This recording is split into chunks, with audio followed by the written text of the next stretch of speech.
मङ्गलं भगवन् शम्भो मङ्गलं वृषभध्वज मङ्गलं पार्वतीनाद मङ्गलं भक्तवत्सला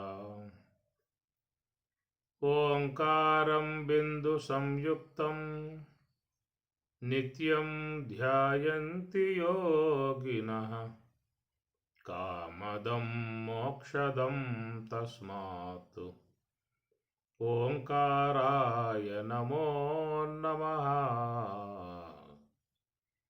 ओङ्काराय नमो नमः।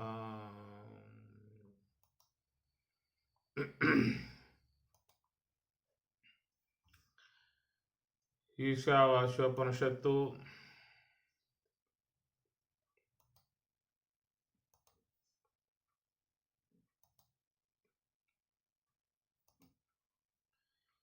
'ఈశావాస్యం ఇదం సర్వం యత్కించ జగత్యాం జగత్తు తేన త్యక్తేన భుంజీథ మా గృధః కశ్యచిద్ధనం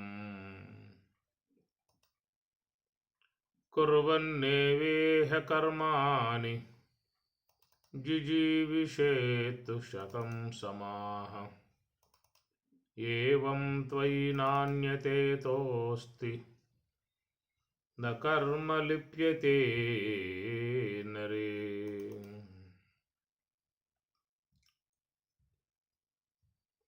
అసుర్యా నామతే లోకాః అంధేన తమసా వృతాః తాన్తే ప్రేత్యాభిగచ్చంతి ఏకే చాత్మహనో జనాః.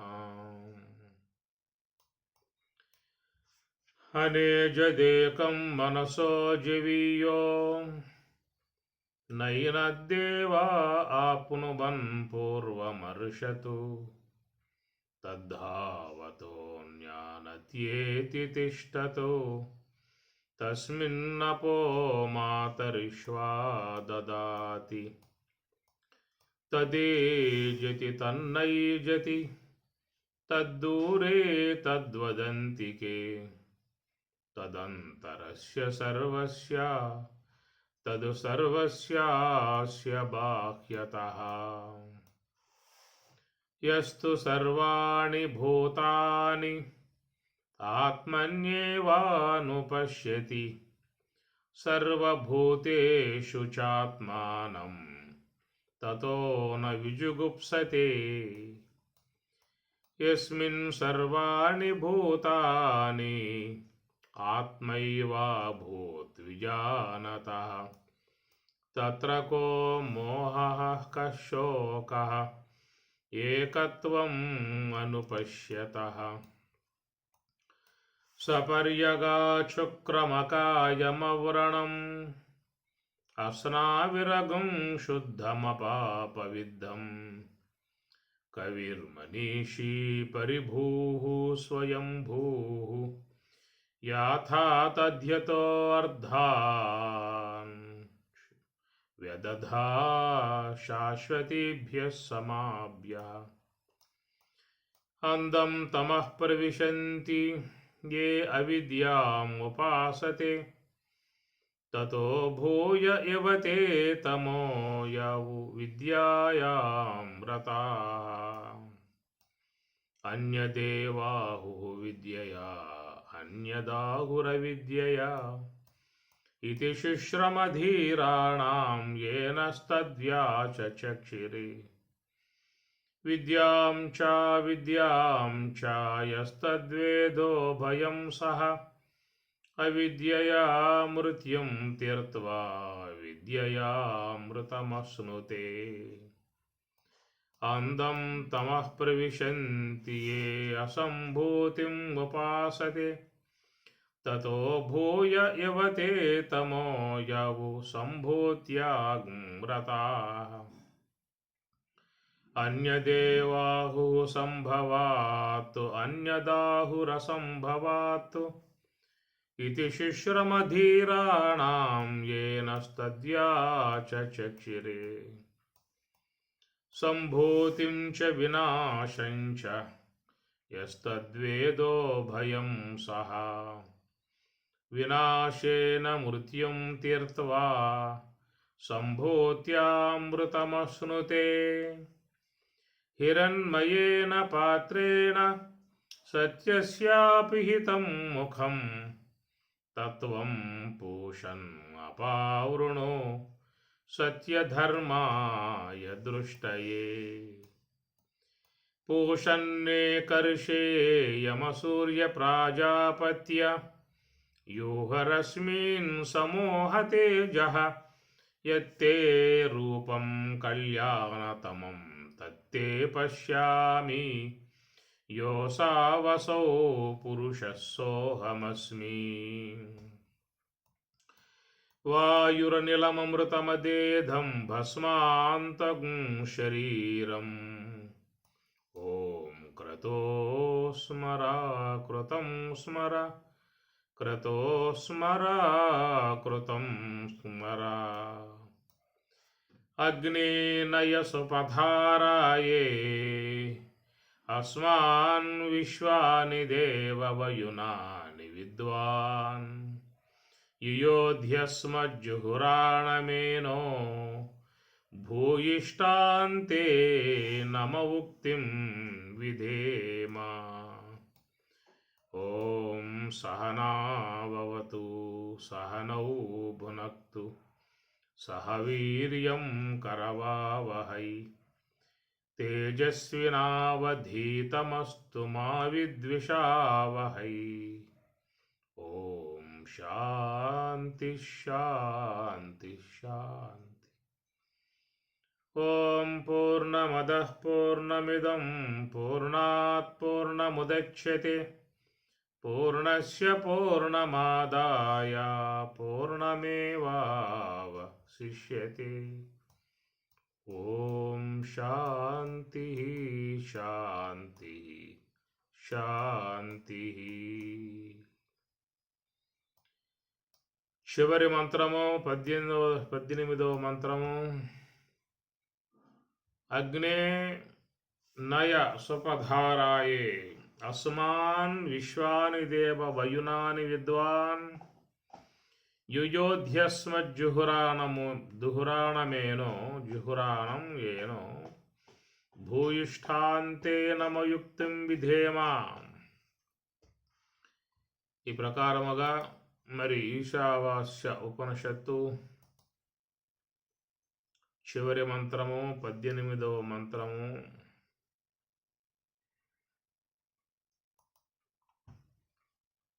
అగ్నే నయ సుపధారాయే.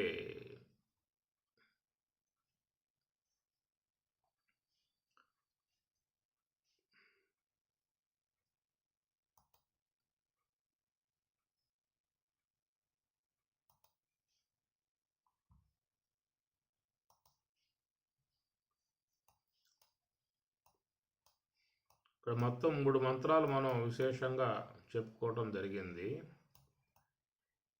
హిరణ్మయేన పాత్రేన సత్యస్యాపి హితం ముఖం తత్వం పోషణ్ అపావృణు సత్యధర్మాయ దృష్టయే అని అంటూ దాంట్లో ఆ సూర్యుడిని ఉద్దేశించే పోషన్నే కరిషే యమసూర్య ప్రాజాపత్య యోహరస్మిన్ సమోహ తేజ యతితే రూపం కళ్యాణతమం తత్తే పశ్యామి యోసా అవసౌ పురుషः సోహమస్మి. వాయు అనిలం అమృతం అథ ఇదం భస్మాంతం శరీరం ఓం క్రతో స్మర కృతం స్మర క్రతో స్మర కృతం స్మర అనేటువంటి జ్ఞానపరముగా యోగపరముగా తత్వస్వరూపానుభవాన్ని పొందింపజేసేటువంటి అంశముగా పూర్ణముగా ప్రయాణం చేయటం జరిగింది. చివరిలో అగ్నే నయ స్వపధారాయే రాయే అనగా ధనం, రాయే ధనం అనగా అది పుణ్యధనం అనే అంశముగా తీసుకోవచ్చు, జ్ఞానధనం అనే అంశముగా కూడా తీసుకోవటం జరుగుతుంది. అస్మాన్ మమ్ములను సుపథ మంచి మార్గములో నయా తీసుకుని పొమ్ము అగ్నిదేవుడా మమ్ములను మంచి మార్గంలో నడిపింపుము. మనం గతంలో ఈ విషయాన్ని ముచ్చటించుకుంటూ భగవంతుడు నిర్వికారము నిరాకారము ఇంద్రియ అగోచరుడు నామరూపరహితుడు సర్వవ్యాపకుడు అనేటువంటి విషయం మీద మనం మాట్లాడుకోవటం జరిగింది. ఏతస్మాదాత్మన ఆకాశ సంభూత ఆకాశాద్ వాయు వాయో అగ్ని అగ్నే ఆపః అద్య పృథివీ. ఇవి పంచభూతములు ఒకదానికొకటి కారణకార్యములై ఉన్నటువంటి విధానముగా కార్యకారణ కర్తృత్వే హేతు ప్రకృతి ఉచ్యతే. పరమాత్మ అన్నమాట కార్యకారణాత్మకములుగా ఉన్నటువంటివి. ఒకదానికొకటి స్థూలము ఒకదానికొకటి సూక్ష్మము. ఆకాశము కంటే స్థూలమైనటువంటిది వాయువు అని, వాయువు కంటే ఇంకా స్థూలమైనటువంటిది అగ్ని అని, అగ్ని కంటే ఇంకా స్థూలం బాహ్య రూపాన్ని పొందింది జలము, జలము కంటే ఇంకా స్థూలమై బాహ్య రూపాన్ని పొందింది పృథివీ. విధముగా మన ముందు ఆవిష్కరింపబడ్డటువంటి అంశములు 5. మూలతత్వముగా ఉన్నటువంటిది బ్రహ్మము. ఆ బ్రహ్మము పరమాత్మగా ప్రత్యేగాత్మగా భాషిస్తుంది. అవిద్యామాయ ఉపాధులను అనుసరించి ఒక ప్రక్క ప్రత్యేగాత్మ కానీ మరొక పక్క పరమాత్మ కానీ ఆ బ్రహ్మమే ఆ విధముగా నామములతో పిలువబడుతూ ఉన్నది. కానీ అది మనకు అందుబాటులో అయితే లేదు, మానవులకు అందుబాటులో అనేటువంటిది లేదు. యతో వాచో నివర్తంతే అప్రాప్య మనసా సహా. అది వాక్కులకు కానీ మనసుకు కానీ అందేదిగా లేదయ్యా అని చెప్పేశారు. నత్ర చక్షురు గచ్చతి నవాక్కు గచ్చతి నో మనో నవిద్దుమో నవిజానీయమో అని కూడా వాళ్ళు ఆ విషయాన్ని గురించి ప్రస్తావించారు. చక్షురాది ఇంద్రియములతో తెలుసుకునే అవకాశం లేదు, వాక్కులతో కూడా గుర్తించే అవకాశం లేదు, మనసుతో కూడా ఊహించే అవకాశం లేదు. నవిద్దుమహ మాకు తెలియదు, నవిజానీమో దాని గురించి ఎలా చెప్పాలో కూడా మాకు అర్థం కావట్లేదు. అది మాకు తెలియటం లేదు, దాని గురించి ఇతను తెలియజేయాలన్నా ఎలా చెప్పాలో కూడా అర్థం కావట్లేదని చెప్పి అన్నారు. ఈ ప్రకారంగా అనూహ్యముగా ఉన్నటువంటి స్వరూపముగా మనకి శాస్త్రం చెప్తున్నటువంటి విషయము. అయితే మనకు సన్నిహితముగా చేరి ఉన్నటువంటివి అనగా భగవంతుని అంశములు భగవంతుని సాకార ఆకారములుగా పోలిక చేశారు.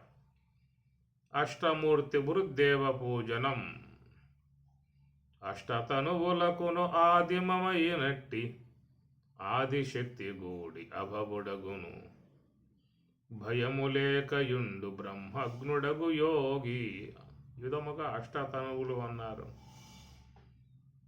అనగా పైన ఉన్నటువంటి అహంకారతత్వము మహత్తత్వము అవ్యక్తత్వాలు కలుపుకుని చెప్పినటువంటి సందర్భం అది. వీటిని కూడా కృష్ణ పరమాత్మ గీతలో మరొక సందర్భాలలో కూడా ఆయన గారు అది ప్రస్తావించడం జరిగింది. అయితే ఉపనిషత్తు అయితే నేరుగా ఏతస్మాదాత్మన ఆకాశ సంభూత ఆకాశాద్ వాయు వాయో అగ్ని అనేటువంటి పంచభూతముల అంశముల వరకే ఉపనిషత్కారులు ఋషులు మాట్లాడినటువంటి సందర్భము. కానీ సాంఖ్యశాస్త్రం అనేటువంటిది ప్రధానంగా ఈ తత్వ విచారణలో తీసుకోవడం జరిగింది కాబట్టి సాంఖ్యశాస్త్రాన్ని కృష్ణ పరమాత్మ భగవద్గీతలో చాలా వరకు దాన్ని వినియోగించడం జరిగింది.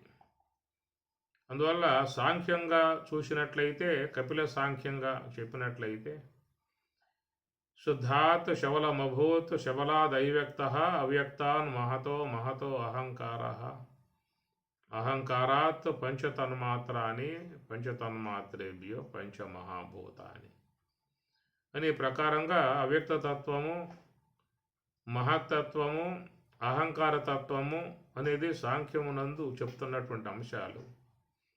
వాటిని కూడా కృష్ణ పరమాత్మ భగవద్గీతలో వేదవ్యాసుల వారు అంశాలు కూడా తీసుకోవడం జరిగింది. అందువల్ల భూమి ఆపహ అనలహ వాయు కం మనః బుద్ధి ఏవచ అహంకార ఇది ఎమ్మె భిన్నా ప్రకృతి అష్టద 8 విధములుగా ఉన్న ప్రకృతిగా చెప్పుకొచ్చేటువంటి మాట. ఈ అంశాలని ఈ యొక్క తత్వాన్ని మీకు ఉపనిషత్తులో లేదా అని చెప్పనంటే కఠోపనిషత్తులో కూడా ఈ అంశం వచ్చింది. అవ్యక్త మహతో మహతో అహంకార. ఇది మీకు కఠోపనిషత్తులో 2 శ్లోకాలు సంయుక్తముగా అంశాల గురించి, అవ్యక్తతత్వము, మహాతత్వాల గురించి కఠోపనిషత్తులో కూడా చెప్పడం జరుగుతుంది.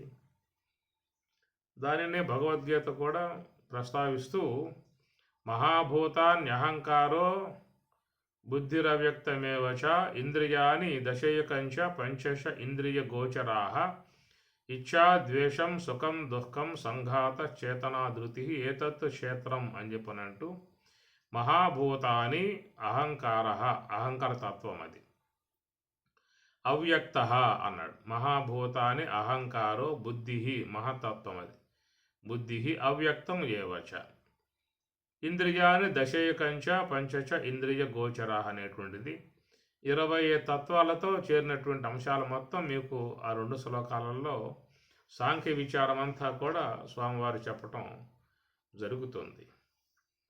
అటనే మరొక కొన్ని సందర్భాలలో కూడా మమ యోనిరు మహద్బ్రహ్మ, మహత్తత్వం యొక్క అంశముగా చెప్పుకొచ్చారు. తస్మిన్ బీజం దదామ్యహం, అవ్యక్తతత్వముగా ఉన్న ఈశ్వరుడు నేను బీజాన్ని దాని మీద ఉంచుతున్నా అని చెప్పని మహత్తత్వము, అవ్యక్తతత్వాల యొక్క సందర్భాల గురించి కూడా మనకు ప్రస్తావన వస్తుంది.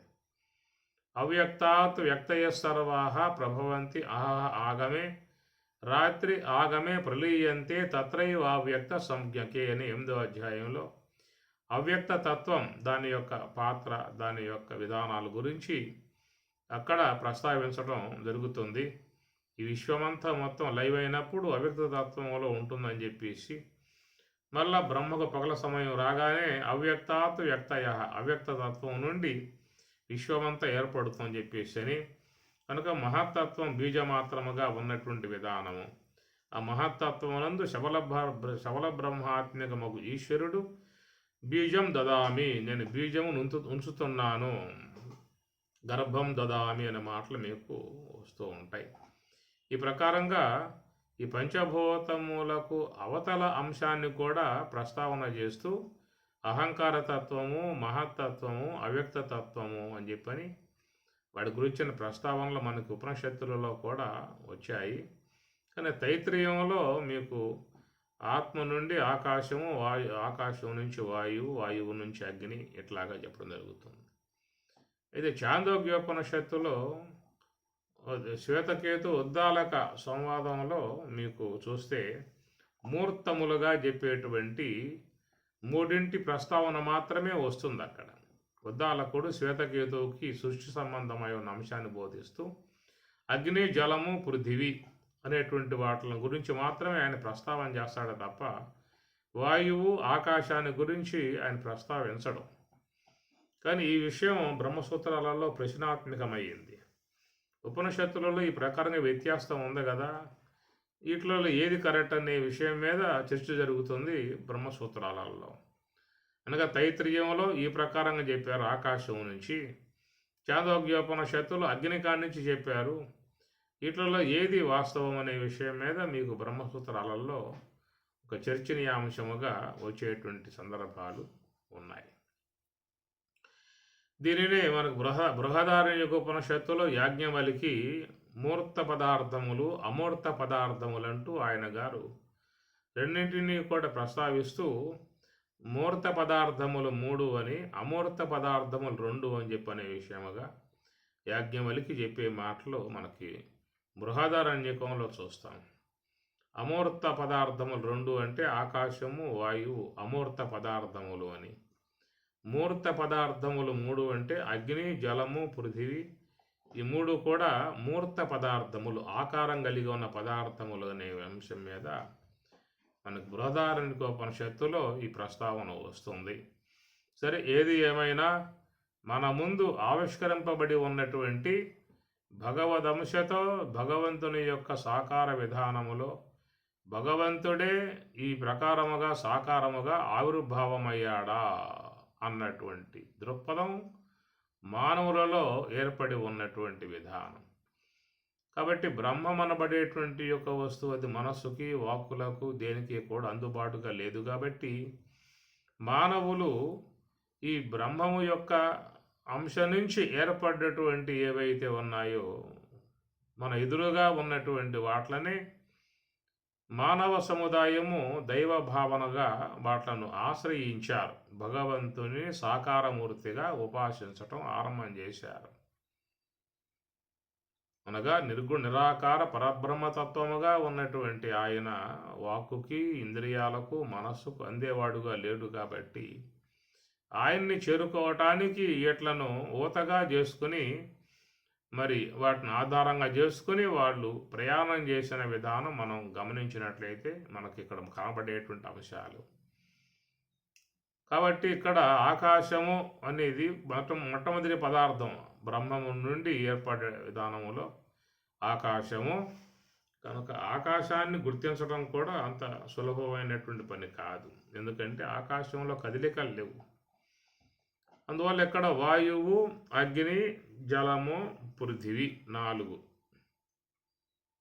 ఈ 4ంటిని దైవ భావనగా మానవులు ఆరాధించటం జరిగింది. అయితే పూర్వకాలంలో మరి దేవతలను ఆరాధించుకోవటానికి అగ్నిని ఊతగా చేసుకున్నారు, అగ్ని విద్య.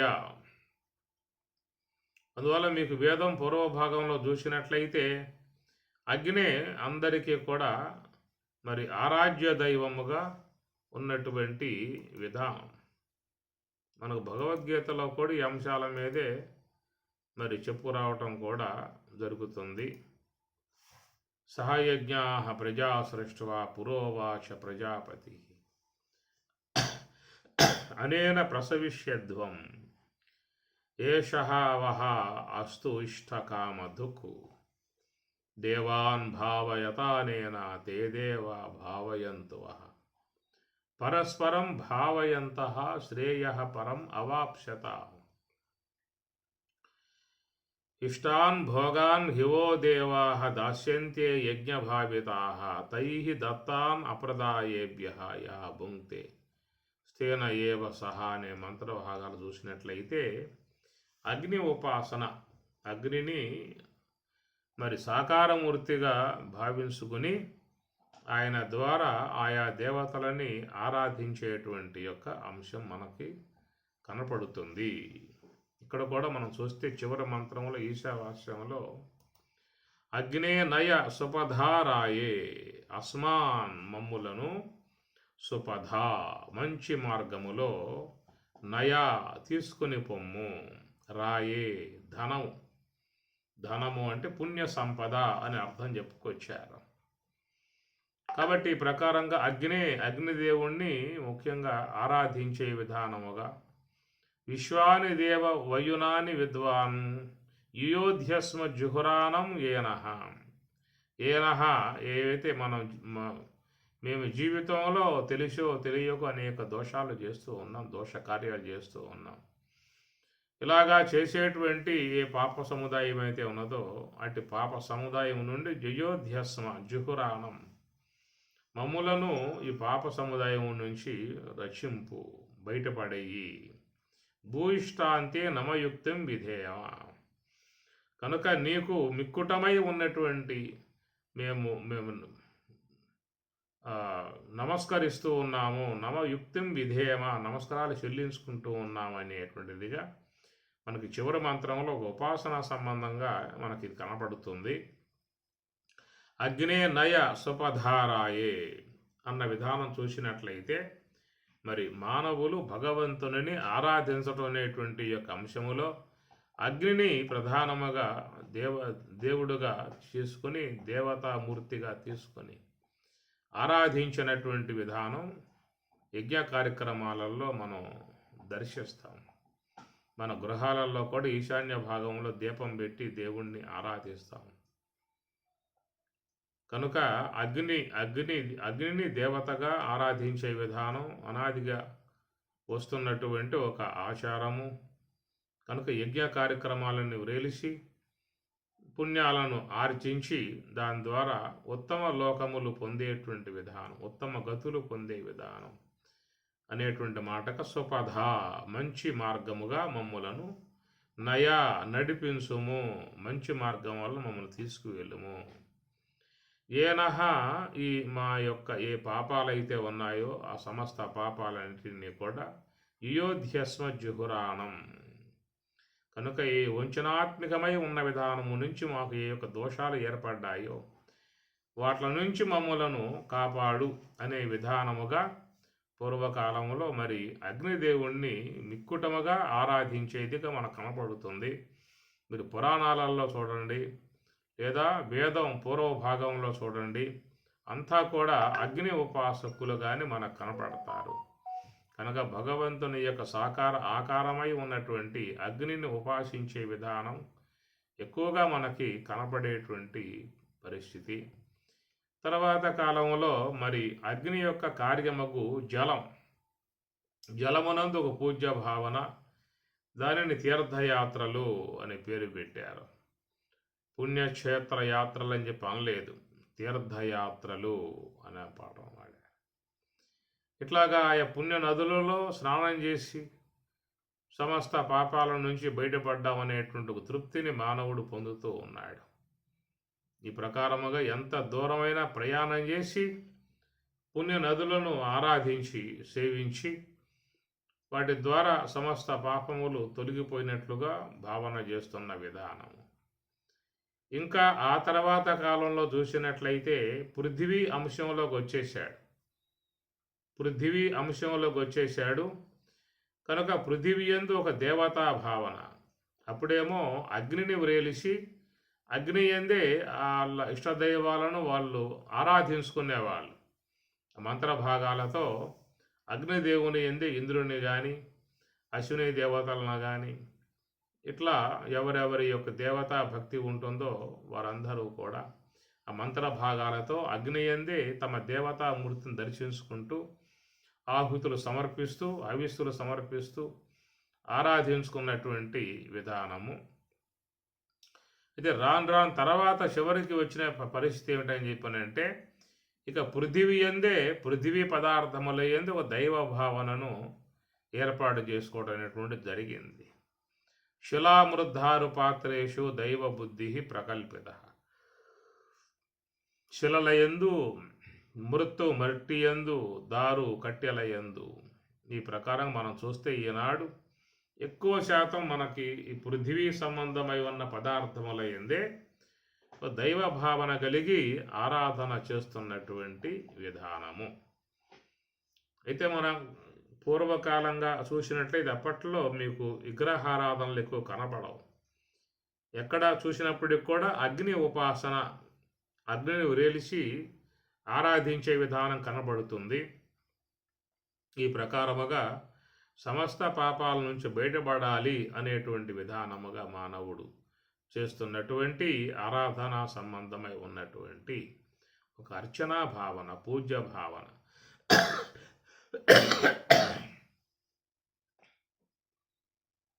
ఈ ప్రకారంగా ఎందుకంటే ఇప్పుడు చెప్పుకున్నట్లుగా మరి బ్రహ్మము మూల పదార్థము, చేతన స్వరూపము, సత్యం జ్ఞానం అనంతం బ్రహ్మ, సత్యము జ్ఞానము అనంతము ఆనందాత్మికమై ఉన్నటువంటి ఆ స్వరూప తత్వాన్ని ఆరాధించడం అవకాశంగా లేదు. కాబట్టి అతని నుంచి ఏర్పడ్డటువంటి సాకారమూర్తులుగా ఉన్నటువంటి వాటి యందు దైవ భావనతో మానవులు ఆరాధిస్తున్న విధానము ఇక్కడ చూసినట్లయితే ఒక సాకారమూర్తిగా అగ్ని, అట్లనే సాకారమూర్తి యందు జలము, సాకారమూర్తి యందు రాతి యందు, ఈ మూడు కూడా మూర్త పదార్థములు అన్నారు.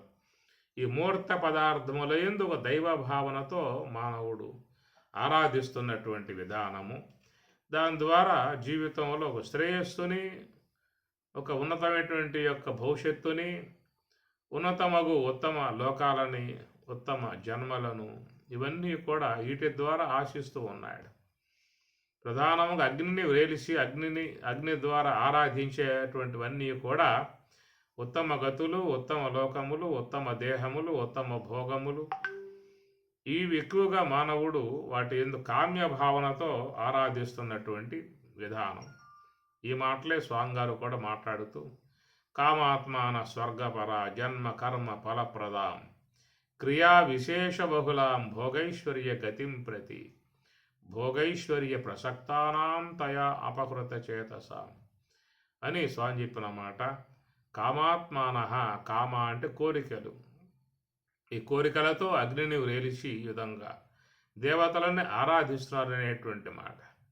కామాత్మాన స్వర్గపర జన్మ కర్మ ఫలప్రదాము, ఉత్తమ లోకాలకు పోవాలి, దివ్య భోగాలు పొందాలి, మళ్ళీ భూలోకంలోకి రావాలి, దివ్య దేహాలు పొందాలి, గొప్ప కుటుంబాలలో జన్మించాలి, ఎన్నో భోగాలను అనుభవించాలి. ఇవి ప్రధానముగా మేము చూసినట్లయితే అగ్ని నుంచి ఏర్పడినటువంటి ఉపాసనా సంబంధ మార్గం అంతా కూడా ఇది కామ్య మార్గం వైపుకు తిరిగి ప్రయాణం చేస్తున్నటువంటి విధానము.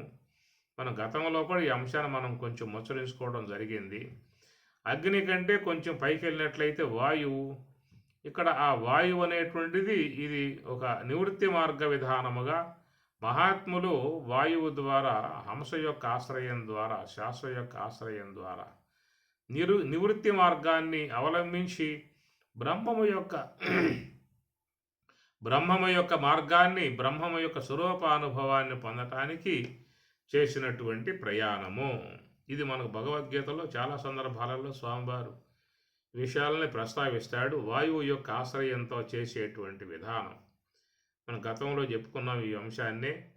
మరి స్పర్శాన్ కృత్వా బహిః బాహ్యాం చక్షుశ్చైవాంతరే పురో ప్రాణాపానౌ సమౌ కృత్వ నాసాభ్యంతర చారిణవు, నాసా ముక్కు యందు అభ్యంతర లోపల చారిణవు చరించేటువంటి ప్రాణాపానవు సమౌ కృత్వ, ఈ ప్రాణాపాన వాయువులను సమానముగా చేసి యతేంద్రియ మనోబుద్ధులు నియమించి భృగుటి మధ్యములో ప్రాణవాయువును ప్రవేశింపజేసి ఈ ప్రకారముగా ఆత్మోపాసన చేయాలనేటువంటి యొక్క మాట మనకి భగవద్గీతతో పాటు ఉపనిషత్తులలో చాలా అంశాలకి దీని గురించిన ప్రస్తావనలు వచ్చాయి. మనం దీని గురించే గతంలో కూడా మరి 17వ మంత్రాన్ని తీసుకుని వాయు అనిలం అమృతం అథ ఇదం భస్మాంతకం శరీరం ఓం క్రతో స్మర కృతం స్మర అని చెప్పనంటూ వాయు అనిల, ఈ వాయువు ఈ శ్వాస యొక్క ఆశ్రయం ద్వారానే మరి ఆ శుద్ధ బ్రహ్మమును చేరుకునేటువంటి విధాన మార్గముగా చెప్పారు. అందువల్ల యోగులుగా ఉన్నటువంటి వారేమో వాయువును ఆశ్రయించారు, కామ్య భావన కలిగి ఉన్నటువంటి వారు మూర్తములుగా ఉన్నటువంటి పదార్థాలను ఆశ్రయించారు. మూర్తములని చెప్పనంటే అగ్నిని ఆరాధించే అంశము, అగ్ని ద్వారా దేవతల్ని ఆరాధించే అంశము, అతని నీటి యందు కూడా పుణ్యభావనగా సేవించే విధానము, అదే ప్రకారముగా భూమి యొక్క సంబంధమై ఉన్న పదార్థముల యందు దైవ భావన కల్పన చేసుకుని అర్చనాదులు, అభిషేకాదులుగా ఆరాధన చేసి దేవతలను ఆరాధించి తమకి ఏ యొక్క కోరికలు ఉన్నాయో వాటిని పొందే విధానముగా చేసేదిగా మనం లోకంలో చూస్తూ ఉన్నాము. ప్రస్తుతం జరుగుతున్నటువంటి అంశం ఇదే. కాబట్టి ప్రకారముగా మూర్త పదార్థములందు దైవ భావన కలిగి సేవించేటువంటి వారికి కామ్య భావన తప్ప అక్కడ మోక్ష భావన అనేటువంటిది కూడా ఉపనిషత్తు చెప్పలా మనకి. దాన్ని నిరసిస్తూ కైవల్యోపనిషత్తు నకర్మణ న ప్రజయ న ధనేన అని అన్నది. నకర్మణ, కర్మల ద్వారా నీకు అమృత ప్రాప్తి కలిగే అవకాశం లేదు. నకర్మణ న ప్రజయ న ధనేన, ధనము చేత కానీ ద్రవ్యముల చేత కానీ ప్రజయ సంతతి చేత గాని మరి కర్మల చేత గాని నీకు అమృత ప్రాప్తి పొందింపబడే అవకాశం లేదని చెప్పేసి మనకు ఈ కర్మ సంబంధమై ఉన్నటువంటి యొక్క మార్గాన్ని బ్రాహ్మీ అనుభవం యొక్క విషయంలో నిరసించినటువంటి యొక్క సందర్భాలే మనకు కనపడతాయి. కాబట్టి ఈ ప్రకారముగా మూర్త పదార్థములను ఆశ్రయించి దైవ భావనతో ఆరాధన చేసేటువంటి ఒక అంశమైతే, అమూర్త పదార్థం బ్రహ్మము కాబట్టి అమూర్తముగా ఉన్నటువంటి వాయువుని ఆశ్రయించి దాని ద్వారా అమూర్తమై ఉన్నటువంటి బ్రహ్మమును చేరుకునేటువంటి విధానముగా సేవించినటువంటి మార్గం. వీటిని వదిలిపెట్టేస్తే మీకు నేరుగా దేవతలని ఆరాధించడానికి గల అవకాశాలు ఏమి కనపడవు మనకి. ఈ వాయువును కానీ, అగ్నిని కానీ, జలం కానీ, పృథివీ కానీ పక్కన పెట్టేసినట్లయితే నువ్వు ఆరాధించడానికి నీకు ఏమున్నాయి ఇంకా అక్కడ? అసలు వాస్తవికంగా చూసినట్లయితే మనం ఈనాడు జీవన విధానం చేస్తున్నాము అంటే, ఒక ఆకారం కలిగి ఉన్నాము అని చెప్పనంటే, ఒకరినొకరం చూసుకుంటున్నాము, మాట్లాడుకుంటూ ఉన్నాం, సన్నిహితంగా ఉండి మనం వ్యవహరిస్తున్నాము అంటే సాధారణంగా ఈ పంచభూతాలే. ఈ పంచభూతాలలో ప్రధానంగా మూర్త పదార్థములు 3 అన్నమాట. ఈ మూర్త పదార్థములు 3 వల్లే మనకి ఈనాడు ఈ యొక్క ఆకారం ఏర్పడింది. మనకి స్థూల భావన పొంది మనం ఉన్నాము అంటే, ఆకారం కలిగి ఉన్నాము అంటే, ఈ ఆకారం మనకు ఎట్లా వచ్చిందంటే అగ్ని, జలము, పృథివీ, ఈ 3 అన్నమాట. ఈ 3 యొక్క అంశములతోనే మనం ఈనాడు ఈ యొక్క దేహం యొక్క ఆకారంగా కలిగి ఉన్నాం, లోక వ్యవహారం చేస్తూ ఉన్నాం. ఇట్లాగా మనం మన వ్యవహారానికి మూల పదార్థములు ఇవే. అవయవాత్మికమై ఉన్నటువంటి స్థూల దేహం కానీ, లోపల ఉన్నటువంటి సూక్ష్మ దేహం యొక్క సంబంధ ఇంద్రియ సముదాయం కానీ, అన్నింటికీ కూడా మీకు పంచభూతాలే కారణం చెప్పుకొచ్చారు. మీకు సాంఖ్య విచారంలోకి పోతే కపిల భగవానుడు చెప్పినటువంటి విధానం ఏంటంటే, ఈ పంచభూతములే నీకు కారణమయ్యా నీ వ్యవహారానికి అని చెప్పని అన్నారు. కాబట్టి ఆకాశాంశముగా జ్ఞాత, మనస్సు, బుద్ధి, చిత్తం, అహంకారం, వాయువు యొక్క అంశముగా వ్యాన, ఉదాన, సమాన, ప్రాణ, అపానములు, అగ్ని యొక్క అంశముగా శ్రోత్ర, త్వక్కు, చక్షువు, జిహ్వ, గ్రాణాదులు, జలం యొక్క అంశముగా శబ్ద, స్పర్శ, రూప, రసగంధాదులు, పృథివీ యొక్క అంశగా వాక్కు, పాణి, పాదము, గుహ్యము, పాయువు. కాబట్టి ఇవి లేకుండా మన వ్యవహారం ఏమైనా ఉన్నదా? ఇది స్థూల దేహం కానీ, సూక్ష్మదేహం రెండూ కూడా వ్యవహారానికి మూల కారణం. స్థూల సూక్ష్మాలు తీసేస్తే వ్యవహారం లేదేక, లోకంలో ప్రాణులే లేవేక, ప్రాణుల వ్యవహారమే లేదు. అందుచేత ఈ ప్రకారముగా ఈ పంచభూతములు అనబడేటువంటివి ఇటు స్థూల దేహముగా, అటు సూక్ష్మ దేహముగా రెండు తెరగులుగా ఉండి వ్యవహార విధానాలకి ఆస్కారంగా ఉన్న విధానము. కాబట్టి ఈ ప్రకారంగా ఉన్నటువంటి యొక్క మానవులు ఏ పంచభూతాంశములే ఆధారముగా చేసుకుని స్థూలదేహముగా, సూక్ష్మదేహముగా అనగా గోళకాత్మిక స్థూలదేహముగా, ఇంద్రియాత్మిక సూక్ష్మదేహముగా, ఈ రెండింటి యొక్క అంశములుగా చేరి ఉన్నటువంటి మన వ్యవహారం ఏదైతే ఉన్నదో అట్టి మనము మరి ఇటు ప్రవృత్తి విధానముగా ఈ భోగ సంబంధమై ఉన్నటువంటి అపేక్ష కానీ, నివృత్తి విధానములో బ్రహ్మము యొక్క ప్రాప్తిని కోరినటువంటి వాళ్ళమై ఉన్నటువంటి మనకు ఇవే ఆధారంగా కలిగి ఉన్నాయి. అనగా భౌతికమైనటువంటి యొక్క ఉత్తమ భోగములు, ఉత్తమ దేహాలు, ఉత్తమ జన్మలు అనబడేటువంటి వాట్లను పొందటానికి అగ్ని, జలము, పృథివీ వీటిని ఆధారంగా చేసుకుని మానవుడు ఆరాధనా భావాన్ని కలిగి ఉన్నాడు. అదే ప్రకారంగా బ్రహ్మము యొక్క స్వరూపానుభవాన్ని పొందటానికి మరి అమూర్తముగా ఉన్నటువంటి వాయువు యొక్క ఆశ్రయము కలిగే అటు బ్రహ్మం వైపుకు ప్రయాణం చేసేటువంటిదిగా ఉన్నది. ఈ ప్రకారముగా ఈ ఇరు తిరగలు అనగా యోగులు, భోగులు ఇద్దరే ఉన్నారు లోకంలో. యోగులు, భోగులు అనగా నివృత్తి మార్గంలో పోయేటువంటి వారినేమో యోగులు అన్నారు, ప్రవృత్తి మార్గంలో పోయేటువంటి వాళ్ళనేమో భోగులు అన్నారు. కాబట్టి యోగులకు ఆశ్రయమై ఉన్నటువంటి వస్తువు అమూర్తమై ఉన్నటువంటి వాయువు, అయితే భోగ విధానముగా అపేక్ష కలిగి ఉన్నటువంటి వారికేమో మూర్తములుగా ఉన్నటువంటి అగ్ని, జలము, పృథివి. ఇవి ఆధారంగా చేసుకొని ఆరాధనా భావనతో దేవతలను ఆరాధించి వాళ్ళు తమకు ఇష్టమై ఉన్నటువంటి వాటిని పొందటానికి ప్రయత్నం చేస్తున్నటువంటి విధానం కనుక మనకు ఇక్కడ చూస్తే చివరి మంత్రాలలో 17 మంత్రాలలో మీకు ఇవే కనబడతాయి. ఇక్కడ వాయు అనిల అమృతం అదా ఇదం భస్మాంతం శరీరం. ఇది చూసినట్లయితే వాయువు యొక్క ఆశ్రయము కలిగి నివృత్తి మార్గంలో ప్రయాణం చేసి అమృతం అనగా బ్రహ్మము యొక్క ప్రాప్తిని పొందినటువంటి విధానము. అంటే ఆ బ్రహ్మము యొక్క ప్రాప్తి ద్వారా భస్మాంతం శరీరం,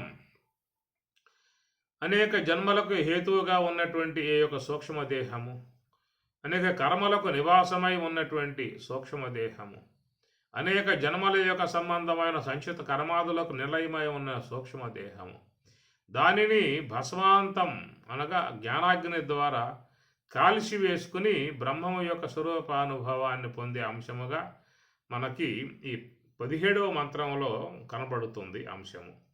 ఇక 18వ మంత్రంకి వచ్చినట్లయితే అగ్నినయ స్వపధారాయే అనగా సాకార విధానముగా ఉన్నటువంటి అగ్ని.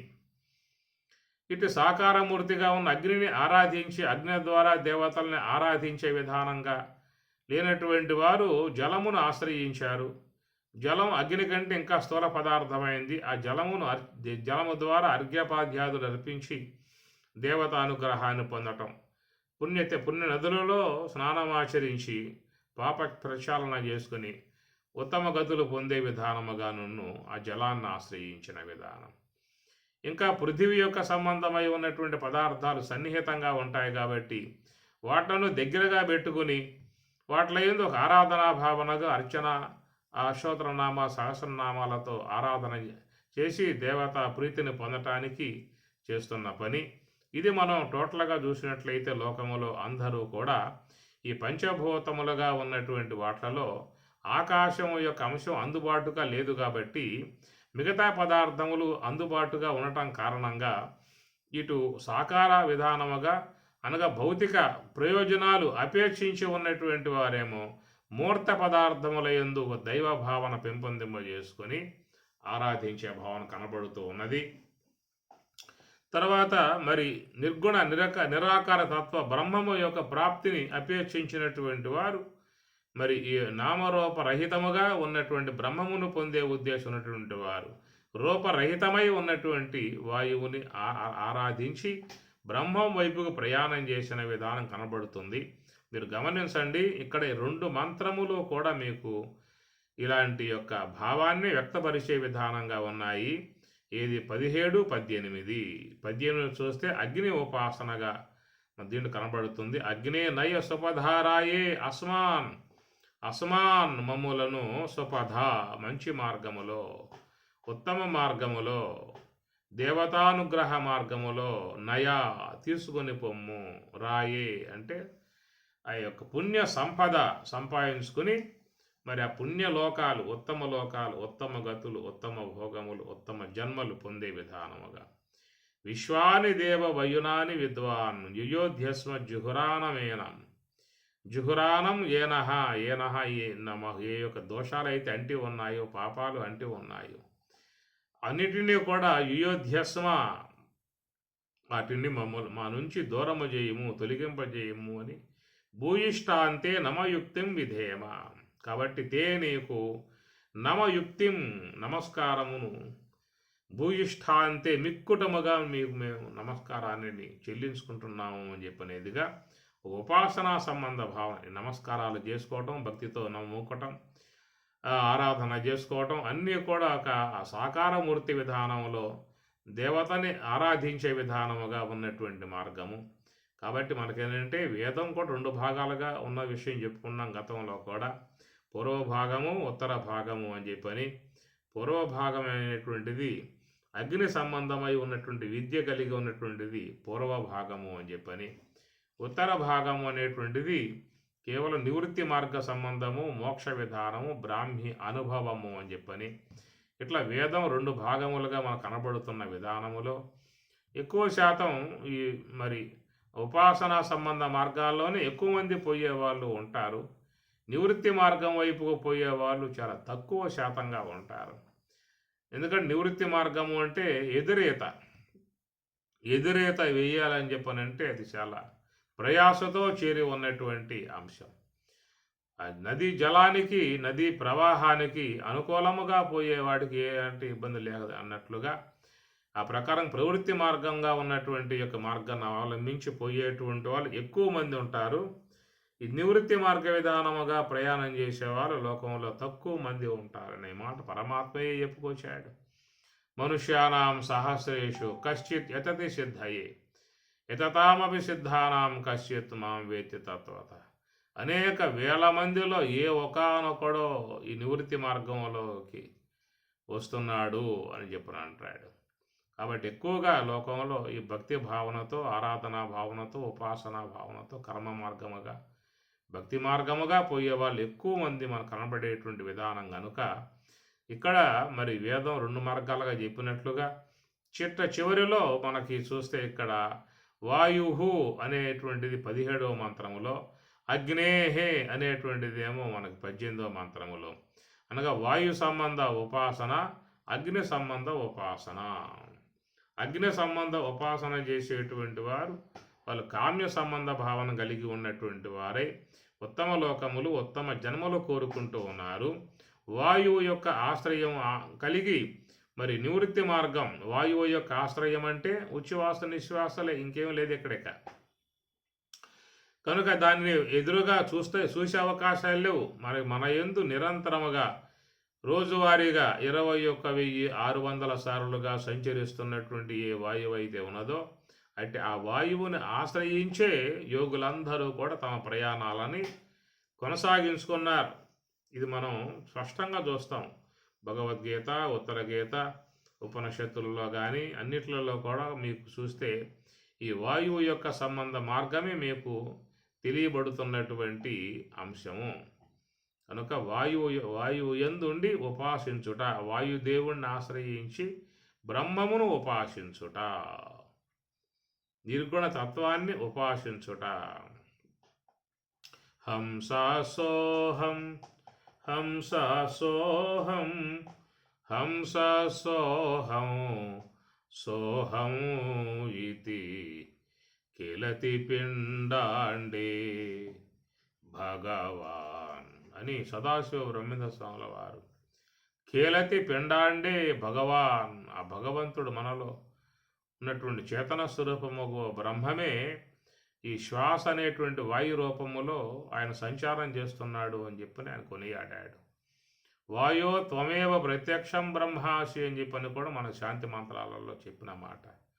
వాయో త్వం ఏవ ప్రత్యక్షం బ్రహ్మాసి, మాకు ప్రత్యక్షంగా కానవచ్చే బ్రహ్మము అని ప్రకారంగా వాయువును వాళ్ళ ప్రకారంగా కొనియాడారు. అందువల్ల మనకు వేమన పద్యాలు కానీ, బ్రహ్మంగారి తత్వాలు కానీ, ఉత్తర గీత కానీ అన్నీ చూస్తే భగవద్గీత ఈ వాయు సంబంధ ఉపాసనే మీకు వాళ్ళు చెప్పినటువంటి మార్గం. పుటద్వయ వినిర్ముక్త వాయు యత్ర విలీయతే తత్ర సంస్థం మనః కృత్వా తం ధ్యాయేత్ పార్థ ఈశ్వరం అని ఉత్తర గీత. పుటద్వయ వినిర్ముక్త, నాసాపుటముల నుంచి వెలువడి బయటకు వచ్చేటువంటి శ్వాస తిరిగి మరలా లోపలికి పోయి లోపల ఎక్కడ ఆ వాయువు లయమవుతుందో అన్నాడు. వాయు యత్ర విలీయతే, ఈ శ్వాస లోపలికి పోయిన తర్వాత లోపల ఎక్కడైతే ఆ వాయువు లయమవుతున్నదో అనగా తన గమనం ముగింపు చేసుకుంటున్నదో తత్ర సంస్థం మనఃకృత్వా, ఆ వాయువు ఎక్కడైతే ఆగిందో లోపలికి పోయి ఆ ఆగిన స్థలంలో నీ మనస్సును పెట్టే ప్రయత్నం చేయవయా. తం పార్థ ఈశ్వరం, అటు ఈశ్వర సంబంధమై ఉన్న ధ్యానం అవుతుంది అనేటువంటి మాట ఉత్తర గీతలో స్వామివారు చక్కగా చెప్పుకొచ్చారు. దానినే మహాత్ముల్ని వాయుభక్షకులని కూడా చెప్పారు. మహాత్ములు వాయువును భక్షిస్తారు, వాయువుని ఆహారంగా తీసుకొని వాళ్ళు ఉంటారు. మనలాగా ఈ అన్నపానాదులు సేవించరు, వాళ్ళు కేవలం వాయువునే ఆహారంగా తింటారు, భక్షిస్తారు అనే పదాలు మన ముందుకు వచ్చాయి. కానీ వాటి అర్థాలు మనకు తెలియవు.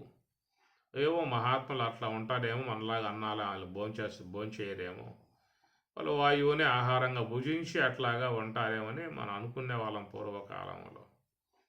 అందుచేత ఏమిటి వాయు భక్షకులు అని చెప్పని అంటే, మరి ధ్యానములో ఆ వాయువుని లయింపజేసుకున్నారు కాబట్టి ఇక వాళ్ళకి ఆకలి దప్పులు లేవిక. ఎందుకంటే ఆకలి దప్పులు అనేటువంటి వాయువు నుంచి ఏర్పడతాయి. ప్రాణాపానవు సమో కృత్వా నాస ప్రాణాపాన సమాయుక్త పచామ్యన్నం చతుర్విధం అని గీత.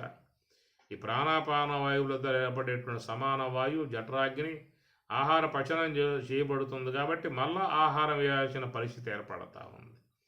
మళ్ళీ ఆహారం వేసినప్పుడు మళ్ళీ ప్రాణాపాన వాయువుల ద్వారా సమానాగ్ని ఏర్పడి పచనం చేయబడుతుంది కాబట్టి మళ్ళీ ఆహారం పడేస్తూ ఉన్నాం. ఎప్పుడైతే వాళ్ళు ఈ ప్రాణాపాన వాయువుల్ని ధ్యానంలో లయింపజేసుకున్నారో ఇక వాళ్ళకి మరి ఆకలి దప్పులు అనేటువంటి లేవేక, చుప్తిపాసలు లేవేక వాళ్ళకి. కాబట్టి ఆ ప్రకారంగా వాళ్ళు వాయు భక్షకులు అన్నారు. అందువల్ల యోగ సమాధిలో వాయువుని వాళ్ళు కైవల్యంలో లయింపజేసుకోవడం కారణంగా వారిని వాయు భక్షకులు అన్నారు. ఈ అంశాన్ని ఉత్తర గీతలో పరమాత్మ కూడా ప్రస్తావించాడు. వాయుభక్ష సదా సుఖీ అన్నాడు. యోగామృతరసం పీత్వా వాయుభక్ష సదా సుఖీ యమమభ్యస్యతే నిత్యం సమాధి మృత్యునాశకృతు వాయుభక్ష.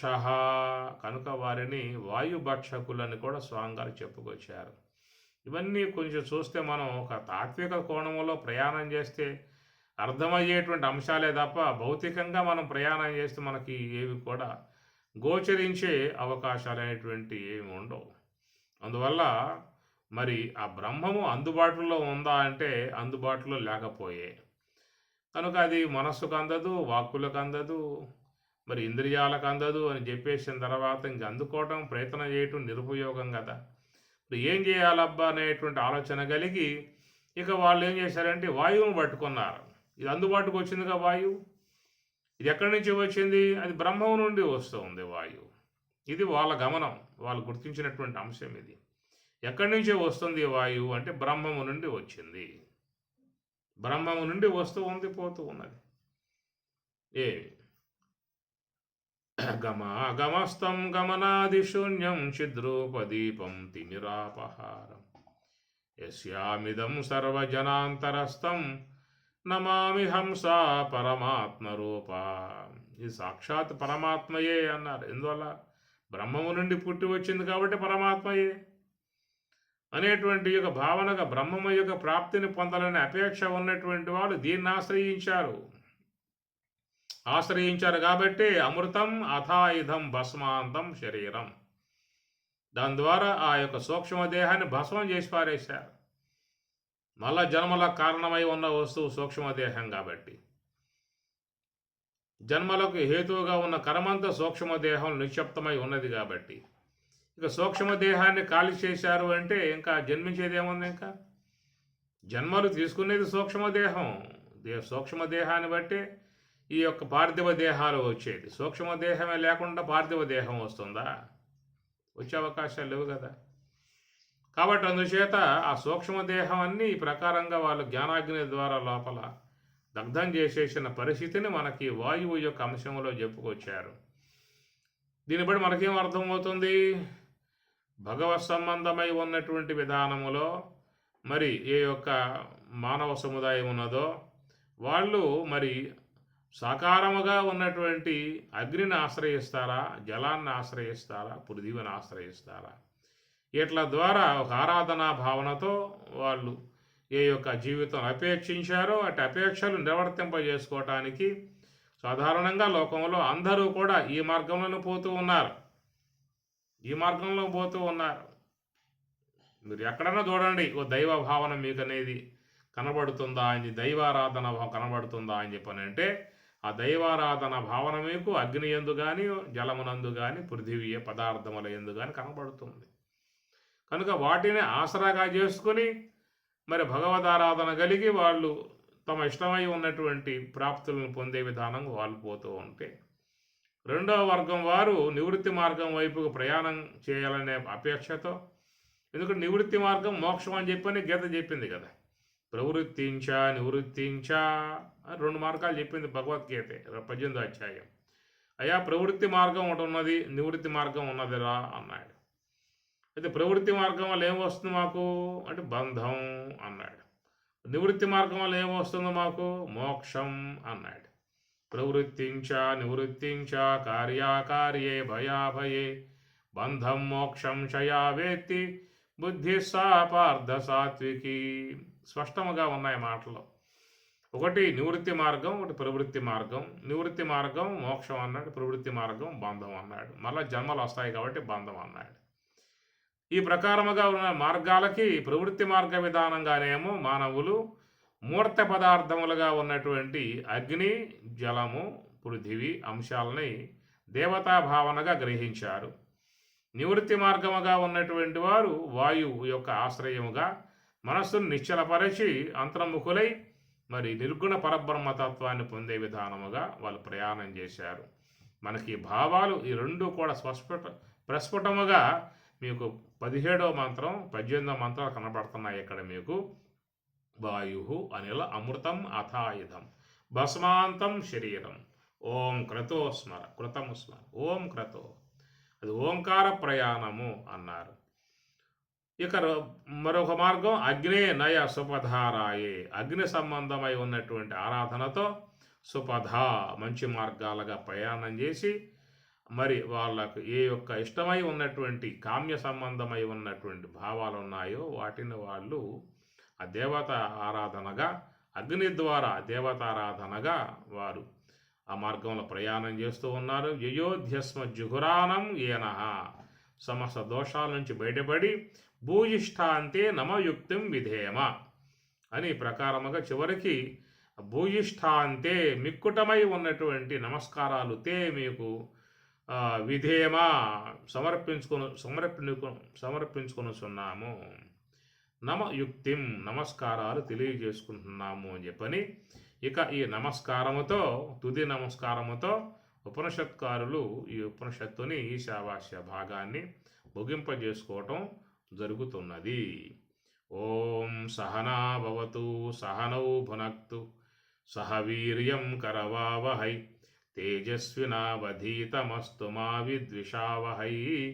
ఓం శాంతి శాంతి శాంతి. హరి ఓం తత్సతు. శ్రీ గురుభ్యో నమః. హరి ఓం తత్సతు. ఓం నమో నారాయణాయ. ఓం నమః శివాయ. ఓం నమో భగవతే వాసుదేవాయ. హరయే పరమాత్మనే ప్రణతః క్లేశనాశాయ. గోవిందాయ నమో నమః.